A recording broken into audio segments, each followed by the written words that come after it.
আমি আমার নতুন একটা রেসিপি নিয়ে চলে এসেছি, কাঁঠালের বীজের ডাল। কাঁঠালের বীজগুলো আমি ছিলে শুকিয়ে রেখেছিলাম ধুয়ে।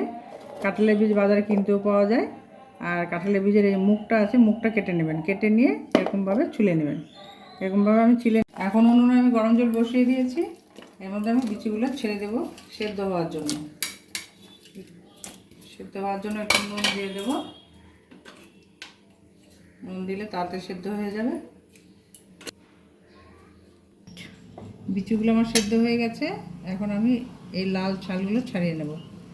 ছাড়িয়ে নিয়ে এক এক করে ছাড়িয়ে নেব। এগুলো বিচিগুলো ছাড়িয়ে নিয়েছিলাম, ছাল ছাড়িয়ে নিয়ে এখন আমি একটু চটকে মিক্সিতে পেস্ট করে নেব।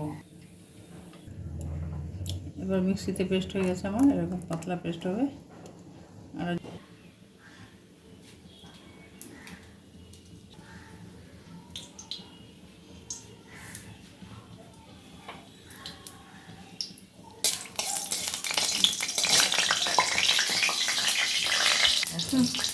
জিরা দিয়ে দিলাম, পেঁয়াজ কুচি দিয়ে দিলাম।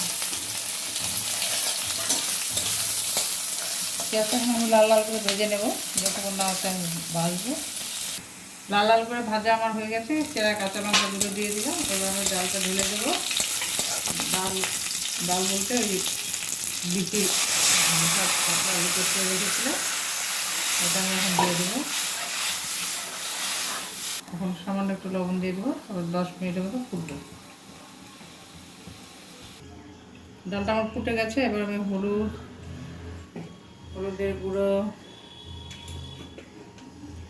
জিরের গুঁড়ো 1 চামচ, হাফ চামচের মতো জিরের গুঁড়ো দিয়েছিলাম। একটু কাশ্মীরি লঙ্কা দিয়ে দেবো।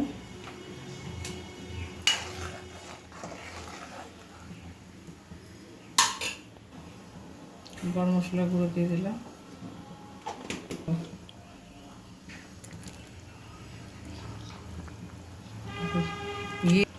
ঘি দিয়ে দিলাম। নামিয়ে নেব। এবার